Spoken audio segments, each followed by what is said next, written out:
Hospital transportation system. So, hospital transportation system broadly, when we speak about hospital transportation, it can be divided into two groups: the internal transportation and external transportation. Internal transportation, we call it as intramural transportation also, and it includes the trolleys, stretchers, escalators, elevators, staircases, etc. These comes under the internal transportation. When external transportation, that will include the ambulances, relief van, train ambulance, car, rickshaws, bicycles, bullock cart, helicopters, and aircrafts used for used as ambulances, etc. These comes under the external transportation. Definition of an ambulance: the ambulance transport includes all ambulance, sitting case cars, hospital car service vehicle, and railway accommodation provided at the expense of the local health authority. According to the Webster dictionary meaning, it is the organization for rendering first aid. Ambulance means the organization to render first aid. So, motor vehicle ambulance, you can see here the cats, air ambulance, helicopter ambulance. This is the image of train ambulance. This is an image of the air ambulance and CAT service, centralized accident and trauma services. You can see here. This is the helicopter ambulance, types of ambulance, helicopter ambulance. And this is the motor vehicle ambulance, the first responder ambulance. On a bike, you can see all the first aids will be available. These are different types of ambulances. So, role and function of ambulance: transportation of roadside accidents victim to the nearby hospital or trauma center as fast as possible, and to provide life support system during the transportation. During the transportation till the patient reaches the hospital, basic life support system should be available in the ambulance. Transport of logistics like drugs, vaccines, etc. to the point of use when any healthcare camps are being organized in the community.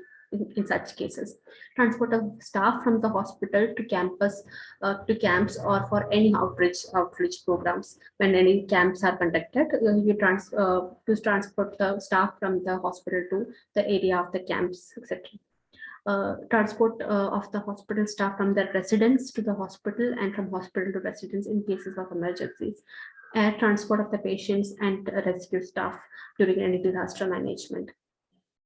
Utilization of ambulances: general practitioners, police control room, general public at the hour of need uses the ambulance services. Nursing homes, polyclinics require ambulances. The ambulances are utilized by the hospital for the purpose of patient's admission, sending discharged patient back home, transport the patient from one hospital to another hospital, transport of the patient for investigations, just for investigations, but not for treatment. In that case, also ambulance can be used.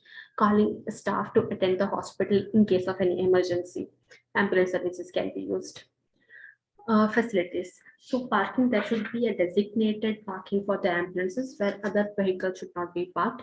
Location, it should be central or near to the emergency and trauma center of a hospital. Space, it should have adequate space for parking the hospital ambulance, and also for ambulances which have been sent from the other hospital to transfer the patient. Floor, it should be washable floor. Illumination around 400 lux is recommended.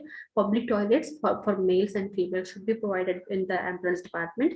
Janitor's closet will have all the housekeeping supplies to maintain the cleanliness within the ambulance and in the ambulance department.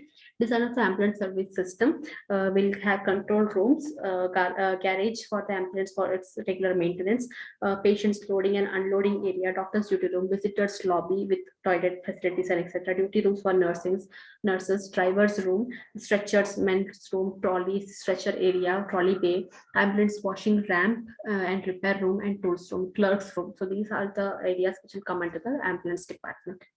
Staffing: doctors trained in critical care medicine, nurse who are also trained in critical care medicine like BLS and advanced life support, etc.